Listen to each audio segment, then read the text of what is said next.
Hello, and welcome to another episode of Sutton Impact Family Style. I'm Jason, And I'm Bill. and I did not screw up the intro that time with the little thing. I just thought I would point that out, as typically No, botch one of the words. no, we suffered through another round of NFL playoff games, Yes. and the Patriots advance, and the other game's not even a game. No, it's going to be Philadelphia, New England, in Minnesota for all the marbles or chips or whatever they are. What's your early prediction? I'm going to sound like a huge Patriot hater, and that's fine. But when you're playing against both the best coach team in the Patriots, one of the most talented team in the Patriots, and you seemingly are the benefits of every single call for the last decade, whether that's luck or collusion, I have no idea, but it's tough to beat that, you know? And again, you can argue that, the Tuck rule, where it all started, was the correct call. And even though Patriot fans will say it's a catch, they argue that the Jesse James play from earlier this year was, again, the correct interpretation of said rule. But it just seems like, there was 2 penalties called on the Patriots all day today. And when they needed a big play in against Jacksonville, the refs seemed to provide them one. Not that the Patriots didn't make some plays of their own. I don't want to disparage and pretend like it was all the refs, but, they got the right call when they needed the right call. And that seems to happen to them quite often. Like I said, I'm not saying it's a conspiracy. I'm just saying when you have that kind of luck or whatever we're going to call it, it's pretty hard to beat that team, considering everything else they already put on the table. When they have seemingly the benefit of every call as well, then it's just tough. Yeah, I don't even know what to think anymore. I think I'm going to start rooting for the Patriots because every team I root for loses. So I'm thinking about reverse psychology. So if I root for the Patriots against the Eagles, then maybe the Patriots will lose. And again, despite I'm not happy. No, despite what we're watching right now, knock Gronk out, and it doesn't even matter. I mean, I just sat there and I saw Jacksonville lead the whole game, and I just knew they weren't going to win. Right. And to throw a little bit honest on the Jacksonville Jaguars, they had 3 drives at the end of the game where all they needed to do was make a play, and they never made a play. They needed Blake Bortles to complete a pass, and he couldn't do it. So, and again, not to take anything with the New England defense, but, Jacksonville, after they got that turnover when they were up, I think they were up by 4 at that point, or 3.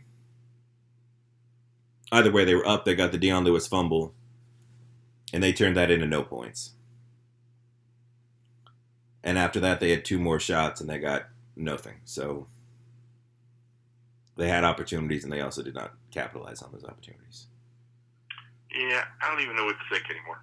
I mean, James Harrison made a big play today. When you come to the fourth quarter, if you know you can win, if you know you're going to win, it has so much more power than if you think you can win. And that's what it comes down to every time you play the Patriots.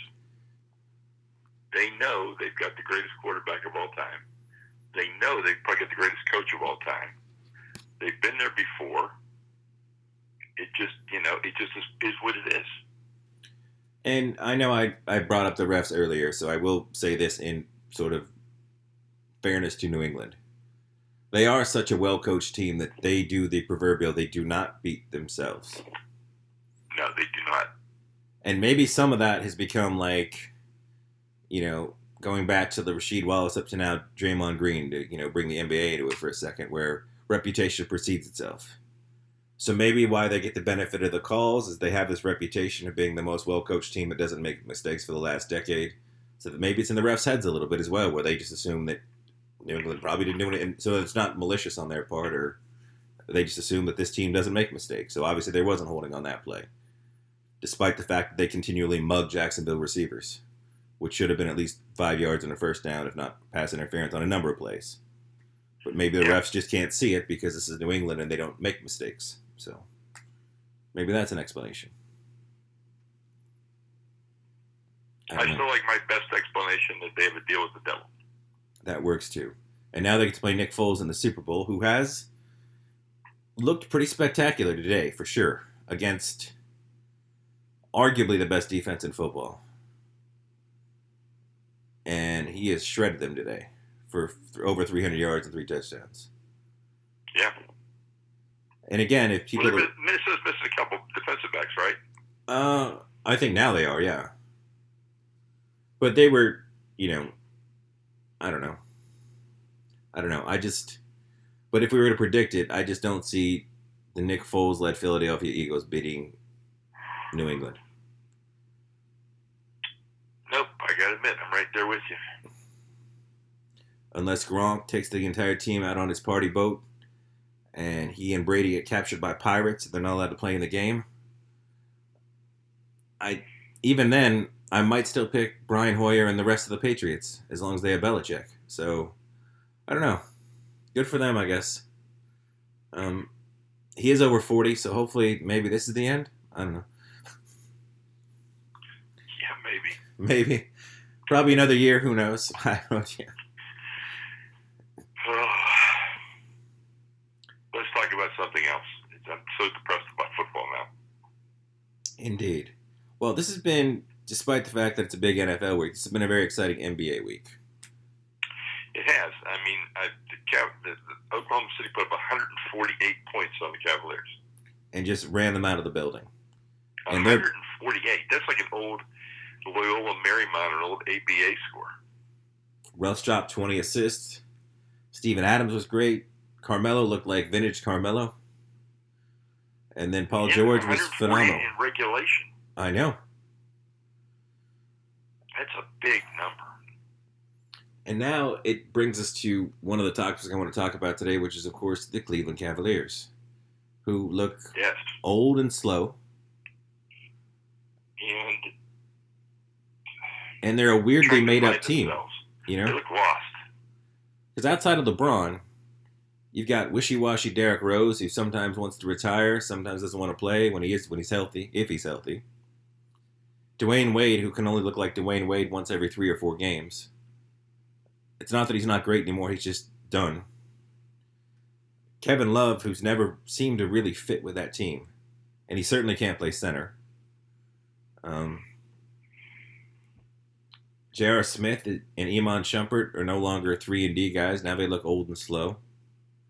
Tristan Thompson is coming back, but he's Tristan Thompson, an overpaid 4/5 who, it's great that he shares an agent with LeBron, but I don't know if he really deserved that money or he's really that good of a player.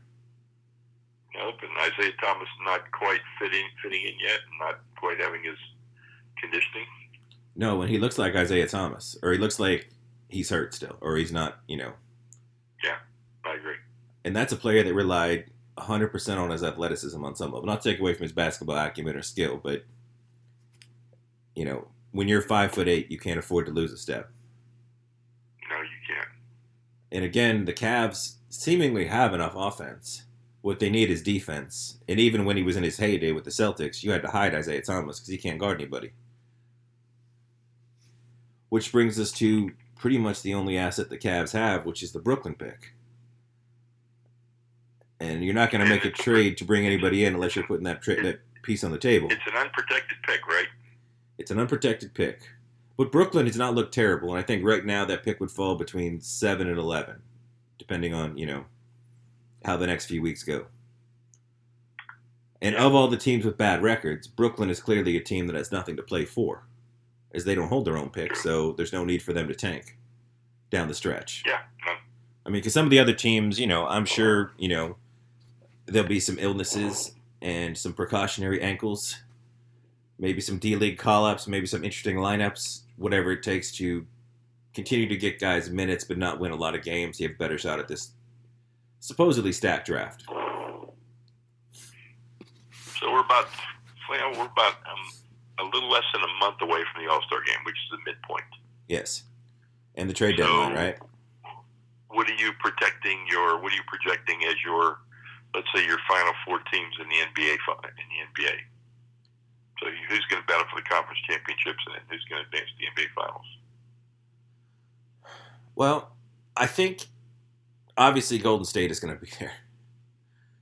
They're just too good. I don't like Houston. I've never liked Chris Paul. I don't really like James Harden. I think they're both overrated. Hmm. They've both been proven choke artists throughout their career. They haven't come through in big games. And I know people love to shout out about how amazing James Harden's stats are, and that's great. But he's in a D'Antoni system, which even when Jeremy Lin was playing in a D'Antoni system, you rack up points and assists. You look great. That's what D'Antoni's system is. Um, you're also playing in the new NBA with the new rules and everything else, and it opens the floor up a lot more for offense. Because I heard somebody on another podcast claiming that James Harden is now right at the cusp of being the third or fourth greatest shooting guard of all time, which I thought was a ridiculous statement. In basketball, I do feel like you've got to win the big one to even be on that list. And he's not done. He hasn't even come close to that at this point in his career. I do think there are teams like Oklahoma City that when they're on their game, they're a problem for Houston. I don't think they're a problem for Golden State. So I like Oklahoma City and Golden State. How Oklahoma City finally pulls together, how they kind of play. Right, and it depends on how who ends up with the 3, the 4, the 5, all that sort of thing in the conference finals. But over there, I like Oklahoma City, and I like Golden State. Okay, who you like in the East? In the East, based on the way teams are playing right now, I sort of like Boston and Toronto. With LeBron missing the finals for the first time in 9 years. As crazy as that sounds. I don't see how that team makes the finals unless they make a move. And they really, like you said, they really don't have any assets to trade to make a move. Right, because unless they want to take on a mega salary that somebody will give you just to get it off the books. But here's the other issue, is that LeBron won't commit to staying, which means if you're the front office, you're looking at Golden State, you're looking at Houston, Boston, Toronto, Oklahoma City, all these other teams, and you're wondering, is there even a player out there that I could get that would be worth sacrificing the Brooklyn pick for?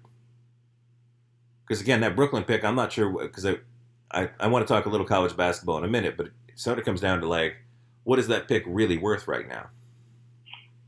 Because I think 2 years ago, that Brooklyn pick was this mythical pick. And as I watch college basketball this year, I see where that pick's going to fall, probably between 7 and 11. I'm not sure how good that pick really is. And again, who can you go get right now if you're in the NBA? What big name is out available? You can't get Anthony Davis for the Brooklyn pick and whatever poo-poo platter Cleveland could put together, because Boston could outbid you for that in a heartbeat. Yep. Supposedly, New Orleans is not going to deal Boogie Cousins. And I don't know if the Brooklyn pick would be enough, because they're starting to actually play fairly well. And I think they want to let that ride out and see if they can re-sign him. But, again, I don't know if the Brooklyn pick in Tristan Thompson or Kevin Love gets you what you want anyway. So, who can you even, who's even available, presumably with just that as your because that's all Cleveland has. I know they have a couple of players stashed overseas they got in that Celtics trade. And a couple of young guys that maybe you would take a swing at, but I feel like any real legitimate contender player that would be pop available, Boston could trump you for that player in a heartbeat. With their stash of picks and young players and everything else. So I don't really know what you do if you're Cleveland, because I don't know who you can even go get. Yeah. And again, if you give up 2 or 3 of the guys you already have playing poorly for you, who's worth, who's left on your team besides LeBron and the new guy? And how does that stack up against anybody else? I don't know. Well, it's going to be interesting. But going back to, so who is your Final Four? My Final 2 is Golden State and Boston. My Final 4 is probably Golden State, Houston, Boston, and TBD. TBD. Because Toronto does have a reputation of not being as good as they look in the regular season, much like Houston. Agree. Oh, wait, I'll go Milwaukee. Oh. Because I do know one player that is in common for both Milwaukee and Cleveland right now is a guy that I don't really like as a player anyway, and that's DeAndre Jordan. Yeah. He's a free agent to be. He's so one-dimensional, though. He's one-dimensional, and he's 30. He's not quite the player he was even when he was super athletic, so I don't really know what you're getting if you get DeAndre Jordan. So, You know, I mean, but all that being said, Houston they just beat Golden State regular season, and it did just break Golden State's 14 consecutive road wins. So that streak was coming to an end at some point, regardless. So we haven't talked about the goofy Clipper Houston altercation. Oh no, we have not, or the fallout from that. Yes, and the fallout conveniently didn't include any of the star players, including Chris Paul, who was supposedly an instigator, who was also the league player rep for the Union. Yes, and so he doesn't get suspended, he doesn't get fined, he gets nothing.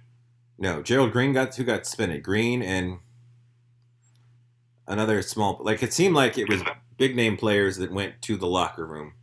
Chris Paul led them through the secret tunnel, like the Spartans of old. And he gets nothing. Yeah. And we still don't really know exactly what went down, other than the fact that Chris Paul and Blake Griffin hate each other, and everybody in the league hates Doc Rivers' son. Interesting stuff. But the Clippers won the game anyway. But yeah, it is interesting that the head of the players, or the players president of the Players Association, Chris Paul, supposedly leads this entire thing. Instead of being the one on the lock, even if he wasn't the instigator on the court, which he usually is, but let's say for this instance he wasn't, you would think somebody in his position would be the one to say, all right, it was a game, we lost, we'll get him next time, let's call it a day. But instead, if he's the one leading them through the secret passages of the LA Forum, because he knows from playing there all those years, how he doesn't get suspended is just beyond me. I don't understand it. No. Well, now let's transition to college hoops, because we can go from your Oklahoma State. Oklahoma State beat Oklahoma. Yes. I'm always happy when that happens, but so it's 2 losses for Oklahoma in the past 7 days.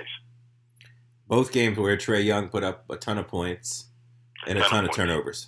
And nobody else on the team had double digits. No. He had 48 points, which I think is a Big 12 record. It is. But he's had a lot of turnovers every game, too. But he has the ball in his hands a lot. And they have a lot of pressure on him trying to bring the ball up. I don't think he's a great ball handler. No. And I think those Steph comparisons are just... Everybody needs to slow down quite a bit. But having said that... The only reason they're comparisons is because of his size and his appearance. Yeah, I know. That's it. I mean, they're not close to the same ball player. No.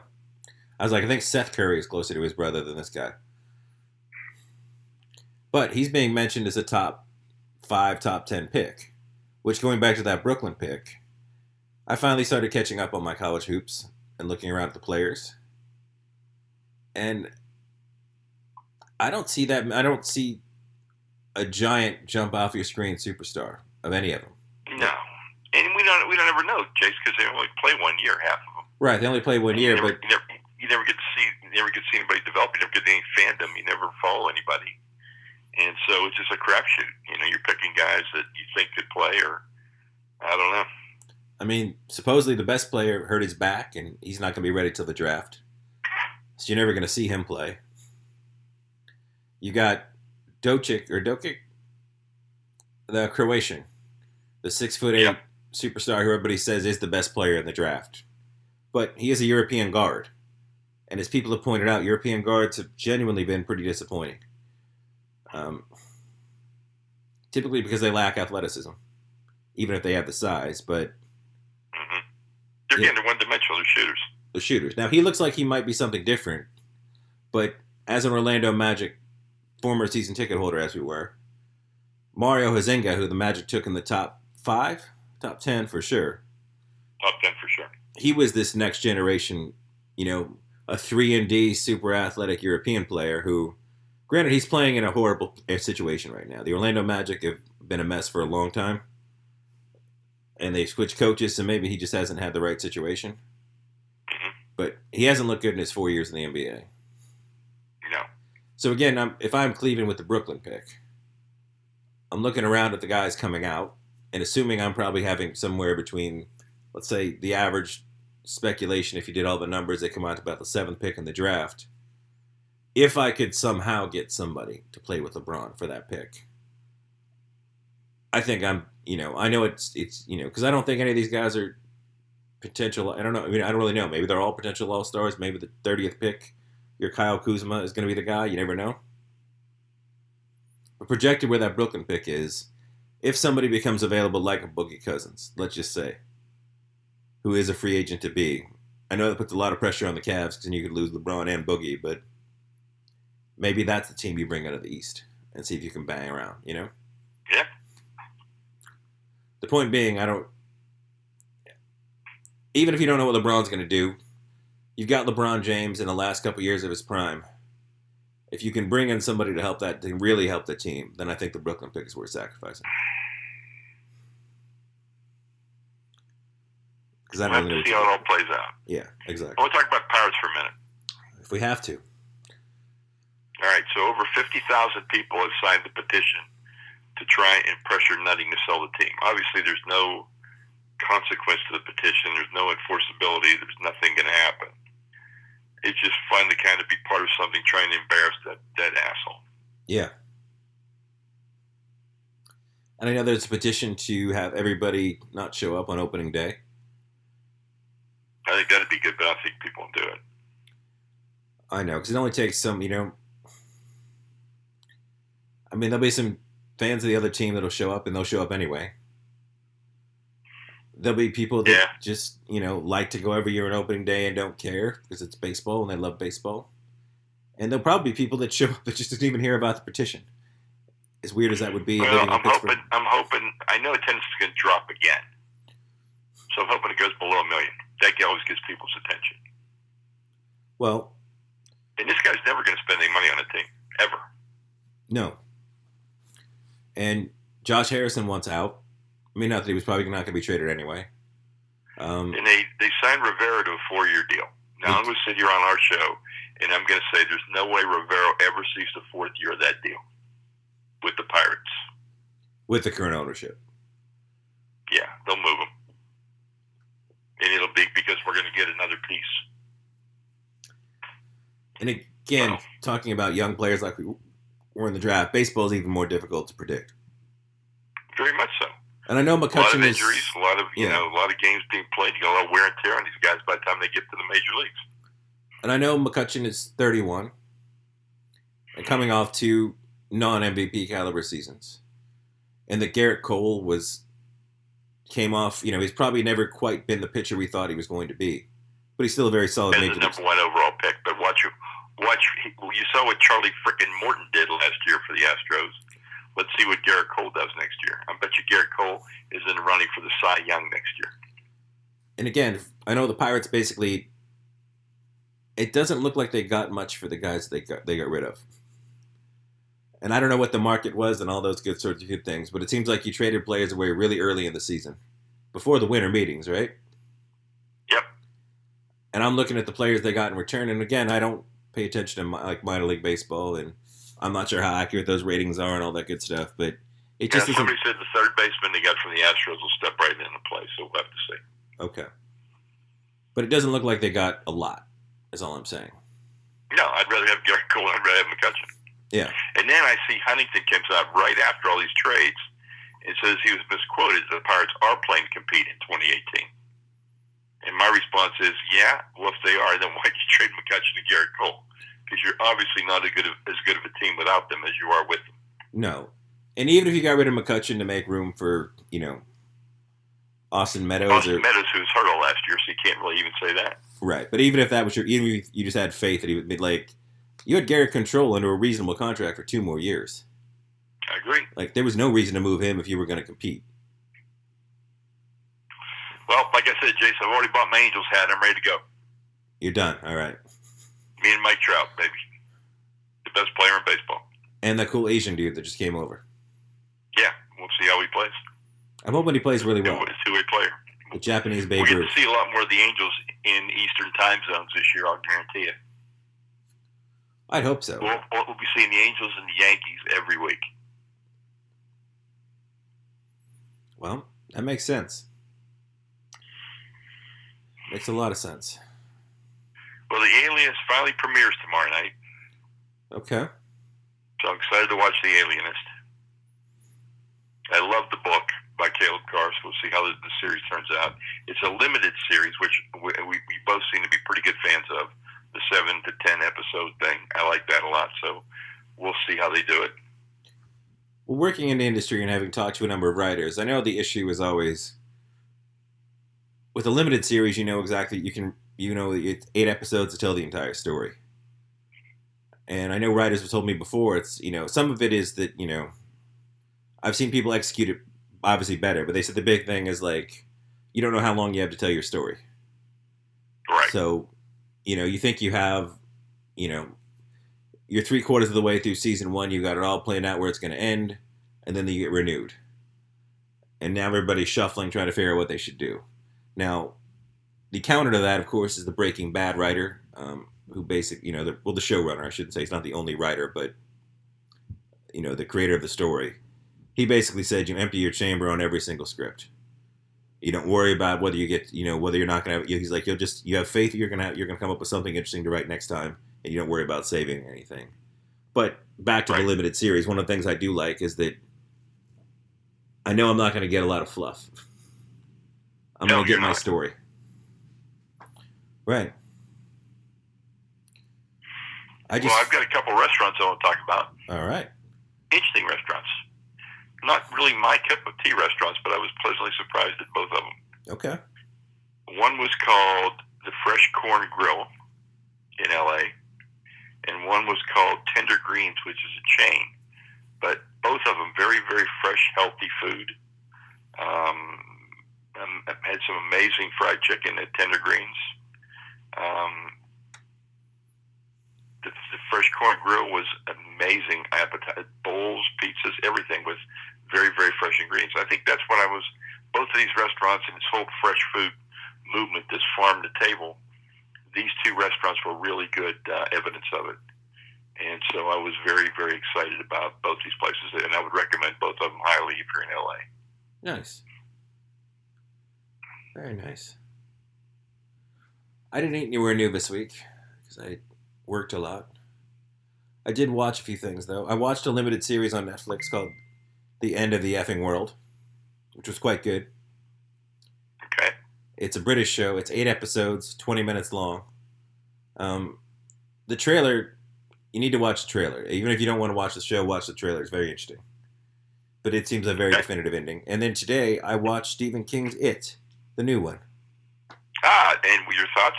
I really enjoyed it. I was skeptical. I told you it was really, really well done. Because they didn't try and do the entire book. They're doing it in 2 parts. Right. So all you really had was the initial, when they were kids, that you have in It. And then when the miniseries was on, then they became adults and tried to do it all in one. And it's just too hard to do. And this way, it was a very, very nice story. It reminded me a lot of Stand By Me. It does, definitely. And I thought the actors were really good in their roles. I just thought it was really, really well done. And I know I had seen It before, but I actually watched the TV movie a few months ago. Yeah. When this one came out, because I wanted to revisit it just to see. I did the same thing. I didn't remember anything about it, and I loved Tim Curry. That was the only part I really liked of the first one. Tim Curry was outstanding. But if you go back and look at everybody else, they weren't too good. No, they were terrible. No, I mean, in the best way possible, but they were bad. But I didn't think I would like Skarsgård, but I did. I thought he was really good. Pennywise. Yeah. I mean, I throw that on the highly recommended list. It's one of the better movies I saw all year. And like I said, I get all the Oscar screeners, and I've seen all the movies for the most part, and this was definitely up there. Which, good. I wanted to go see the Post this last week when I was in LA, and I just never got a chance to do it. But I read an interesting article. Still something I want to do. Yeah, speaking of horror movies, which obviously it would be considered a horror movie, right? Technically. Yeah. There's an interesting article in the Times this week. I think it actually came out Wednesday. And it was discussing how in other countries, horror movies is just a regular genre. You got drama, you got comedy, you got horror, and they're not looked down upon. Where obviously in America, from an award standpoint or everything else, they look at horror as... Oh, they never get any respect at all for awards. Any respect at all. And they were talking about how, if your movie like Get Out, despite the fact you have clear it's a horror movie. I think if you had to pick a genre of it, there's blood and all sorts. It's got a lot of horror elements to it. But that in America, you run away from that label. You don't want to ever be considered a horror movie. Yeah, it's like a B movie. It's right. No matter, right out the gate, you're already considered, less than. Even though, and again, there's bad every. I know there's a lot of bad horror movies, but there's bad every kind of movie. Like I didn't think Shawshank got respect just because Stephen King had written it. Right, and because he's associated with the horror genre. Yeah. And it's just interesting. That's all. Because, like I said, I think there's been some amazing horror movies over the years, and technically, the only movie that was considered a horror movie that won an Oscar was Silence of the Lambs. Yeah. A Best Picture Oscar, I should say. Other ones have won, but I know the year that The Babadook came out, I thought the woman in that, I thought her performance was the best performance I saw by an actress all year. And she never even got so much as an honorable mention. No. And again, there is a lot of bad horror out there. I've made some of it myself, both as an actor and behind the camera, but there's also some really amazing films, and it's, it would be nice if we sort of treated each genre, looked at each film and didn't, make assumptions based on genre like we do like they don't do another in Europe apparently or Japan, but here we do. So I just thought that was throw that out there for a minute because I talked about it. So yeah, I was bummed out. I mean, I thought it did really really well. Yeah, like I said, the kids were all really good. Yeah, no question. Skarsgård, like I said, I had my doubts about him as the new clown because I really liked Tim Curry, but he was really good. He was good. He wasn't as good as Tim Curry, though. Tim Curry is special. Yes. Tim Curry was really, really, really good in that. Well, Tim Curry's just phenomenal in general. And he's got one of those faces that just naturally has that mischievous look. He's got one of those, like, Cheshire Cat smiles to begin with. He does. Really adds to it. Like, I mean, that's not everybody just has that look, Because I feel like he's one of those people that naturally, like, he can just smile and he looks a little bit like he just did something wrong or he was about to do something bad to you, which is unteachable, obviously. You can't, that's natural, God-given face. Yeah, I just think he was exceptional in that movie. He was really, really good. But if you haven't seen the new It, go see the new It. Definitely worth watching. Please. And I'm watching Blade Runner 2049 this week for sure, because I just watched the original Blade Runner again yesterday. So I wanted to catch up before I watch the new one. So I'll let people know how that one is next week. Okay. Anything we look forward to? Next week we can talk about the Pro Bowl, which we don't care about, the NHL All-Star Game, which is next weekend. It's true. I'm going to go to the skills competition on Saturday. That's always very exciting. Yeah, I thought it'd be fun. I had my choice of going to that or the game, and I picked the skills competition. The game, I think it's gotten better than the NBA's All-Star Game, as far as the way the players play. But it's still, it's not a real game. It's just not. Right. Like it's still a little more wide open and sloppy, and people really pick it up at the end, obviously, just like in the NBA. So, I don't know. That should be a fun week. Should be. And not that people care, but the Penguins are starting to look a little bit better. A little bit. Yes, they are. I mean, it's really tough. They're going for their three-peat right now, which is tough to do. Tough to do in any sport. And, between, the disease of more, players getting older, losing players to expansion drafts. Because that backup goalie position that they used to have Fleury in is now, two rookies and a journeyman, depending on the week-to-week basis. And, when you had Matt Murray and Fleury, it's a great 1-2 punch in goal. Oh, no question. And they've suffered a lot from that this year. So, but not the people. We'll do Penguin talk another time. All right, and then you're gonna get with Dan for your special esports show. It'll be esports with some general video game talk in there too, just because Yeah, for sure. We'll do video game industry talk with a focus on esports in the beginning. Perfect. Yeah. And we probably won't talk much about the Pro Bowl, but that's next week, and then you know, we'll hope we get a really good game for the Super Bowl at the very least. Hopefully. And hopefully, if the Patriots do win their 6th or 7th, how many this is going to be? I think 6th. They'll win it without. If I get a chance, I'll watch the Senior Bowl, and I'll be able to comment on Baker Mayfield. All right. And hopefully we'll see the Patriots, if they do win, they'll win without 4 or 5 controversial calls where they go their way and the refs make it look like they won the game for them. Yes. All right, everybody. We'll talk to you next week. All right. Bye.